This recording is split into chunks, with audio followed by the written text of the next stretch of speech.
SC 59 కులాల JAC ఆధ్వర్యంలో ఈరోజు చేవెళ్ళ దళిత డిక్లరేషన్ ఏదైతే కాంగ్రెస్ పార్టీ ఇచ్చినటువంటి హామీని నెరవేర్చాలని డిమాండ్ చేస్తూ ఈరోజు ధర్నా చేపట్టడం జరుగుతుంది. ముఖ్యంగా ప్రధానంగా మనం చెప్పేది ఏంటంటే కాంగ్రెస్ పార్టీ ఇచ్చినటువంటి హామీలను నెరవేర్చండి. ఏదైతే 12 హామీలు ఇచ్చారు, ఇలా సర్టిఫికెట్లు ఎంఆర్ఓ ద్వారా ఇస్తామని చెప్పారు, ఈ రిజర్వేషన్లు 18% పెంచుతామన్నారు, పోడు భూముల సమస్య పరిష్కరిస్తామన్నారు, అసైన్డ్ భూములను ఏదైతే ఉన్నారో వాటన్నిటికి కూడా సర్వ హక్కులు కల్పిస్తామని అన్నారు. సో ఇందిరమ్మ ఇండ్లు అందరికీ కూడా దళితులకు అందరికీ ఇస్తామన్నారు. ఇట్లాంటి డిమాండ్లు ఏవైతే ఉన్నాయో 12 హామీలు దళిత బంధు ప్లేస్లో ఏదైతే అభయహస్తం పేరు మీద 12 లక్షలు ఇస్తామన్నారు.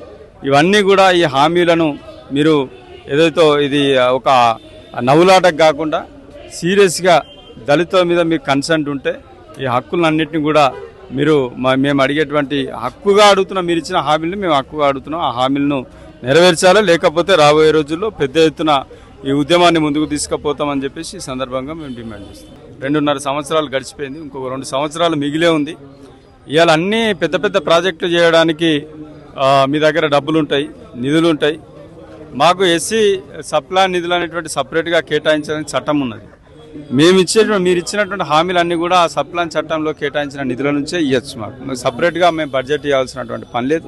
కొన్ని బడ్జెట్తో సంబంధం లేని సమస్యలు ఉన్నాయి, అవన్నీ ముందుకు పరిష్కరించాలి. ఇవన్నీ చేయకుండా మరి మీరు ఇట్లాగే కాలయాపన చేసుకుంటా పోతా ఉంటే ఇలా దళితుల ఆగ్రహాన్ని మీరు చూడబోతారని చెప్పేసి ప్రభుత్వానికి తెలియజేస్తాను.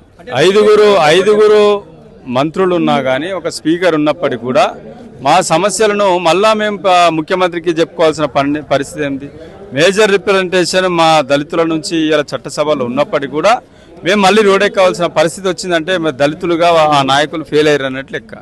సో కాబట్టి వారికి ఇలా మేము ఈ వేదిక నుంచి డిమాండ్ చేస్తూ ఉన్నాం.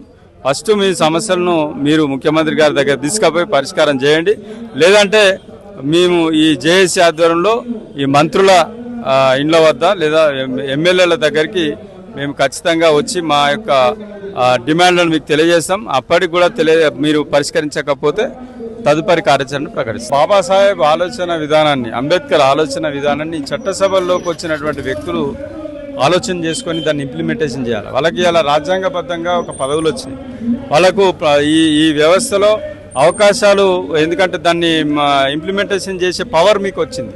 దాన్ని మీరు మళ్ళా మేము డిమాండ్ చేసే పరిస్థితి రావద్దు. మా ప్రతినిధులు మీరు దాన్ని ఇంప్లిమెంట్ చేయాల్సిన బాధ్యత మీది. అది లేకుండా మళ్ళీ మేము రోడ్డెక్కే పరిస్థితి రావద్దని చెప్పేసి ఇలా మంత్రులకు విజ్ఞప్తి చేస్తాం.